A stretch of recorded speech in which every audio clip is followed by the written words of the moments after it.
Most important MCQ যে সিরিজটা করছিলাম তো সেটার পার্ট 2তে চলে এসেছি। তো আমরা ফার্স্ট কোশ্চেনটাতে দেখবো যে 1 মোল CaCO3কে উত্তপ্ত করলে এসটিপিতে CO2 যে গ্যাস পাওয়া যায় তার আয়তনটা কত। If 1 mole of CaCO3 is heated, volume of the CO2 produced in STP. তো CaCO3 যে রিয়াকশানটা এখানে মেনশন করা আছে যে CaO প্লাস CO2 তৈরি হয়, এখানে 1 আর 1টা লিখেছি যে মোলটা বোঝানোর জন্য, না হলে কিছু না থাকলে 1ই ধরি আমরা। তো CaCO3 এর রিয়াকশানটা যদি আমরা জানি তাহলে জানবো যে CaCO3কে হিট করলে আমরা CO2 পাচ্ছি 1 মোল।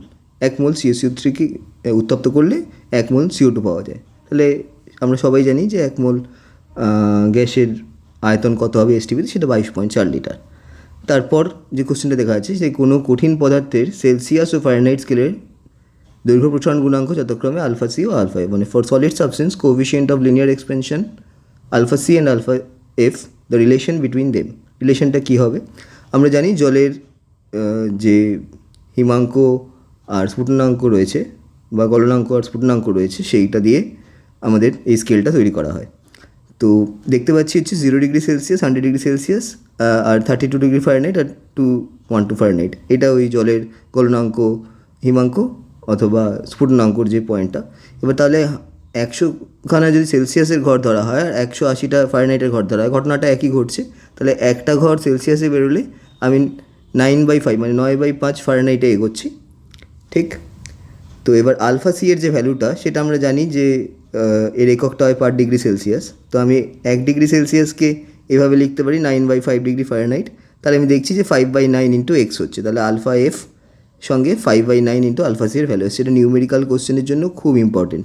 নিউমেরিক্যাল কোশ্চেন এটা থেকে আসতে পারে। তাহলে অপশান হবে অপশান বি, ঠিক? নেক্সট কোশ্চেন হচ্ছে একটা আয়তকার ফলকের বেধ হচ্ছে ডি, প্রস্থচ্ছেদের ক্ষেত্রফল এ এবং তাপ পরিবাহিতাঙ্ক হচ্ছে কে। তাহলে এর তাপীয় রোধ কত? A cuboidal block of with D, area A and thermal conductivity K. Then the thermal রেজিস্ট্যান্সের ফর্মুলা কী হবে? এটা D/K।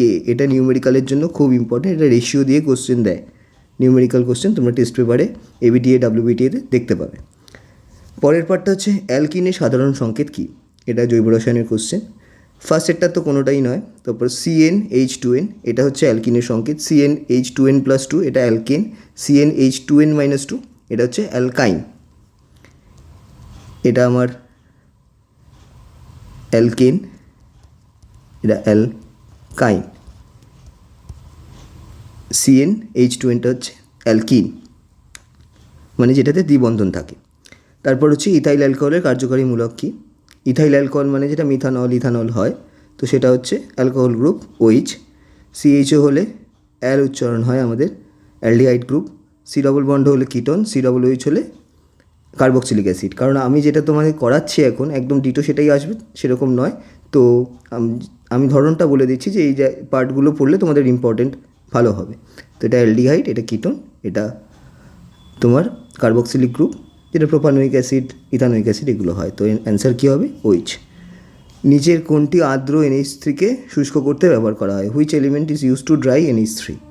এটা মানে খুব ইম্পর্টেন্ট কোশ্চেন। এটা থেকে তোমার শর্ট কোশ্চেনও দেয়। তো এটা CaO হবে অ্যান্সার, ঠিক আছে? কেন P2O5 বা H2SO4 কেন ইউজ হয় না সেটা দেখে নেবে। নেক্সট কোশ্চেন হচ্ছে নিচের কোন যৌগে অষ্টক নীতি মানা হয় না? মানে which element doesn't go with the octet rule. এখানে অক্টেট রুলটা কী হবে? অক্টেট রুলটা ভ্যালিড হয় না হচ্ছে LIH-এর জন্য। এটার ইংলিশ ভার্সানটা নেই, ইংলিশ ভার্সানটাই হবে হচ্ছে অক্টেট রুল। অক্টেট রুলকে ভায়োলেট করে। এটা খুব ইম্পর্টেন্ট কোশ্চেন, এটা দেখে যাবে। পরের কোশ্চেনটা একটু নিউমেরিক্যাল কোশ্চেন, MCQ ফর্ম্যাটে দিতে পারে। 220 ভোল্ট আর 100 ওয়াটের বাতির রোধ কত হবে? What will be the resistance of a bulb of rating 220 volt and 100 watt? কী করে বার করে? P = আমরা ফর্মুলা কী জানি? V/I। আইকে আমরা ওহমের সূত্র থেকে V/R করতে পারি, তাহলে V²/R। R = P²/V। এটা নিউমেরিক্যালের জন্য খুব ইম্পর্টেন্ট। তো সেখান থেকে আমি 484 ক্যালকুলেট করে বার করতে পারবো। তারপরের কোশ্চেনটা একটু কনফিউজিং। সমতল দর্পণের বক্রতা ব্যাসার্ধ কী? Radius of curvature of a plane mirror. আমরা ধনাত্মক কোনটাতে হয় জানি? কনভেক্সে। ঋণাত্মক কোনটাতে হয় জানি? কনকেভে। মানে হচ্ছে ধনাত্মক হয় হচ্ছে উত্তল দর্পণে আর ঋণাত্মক হয় হচ্ছে অবতল দর্পণে।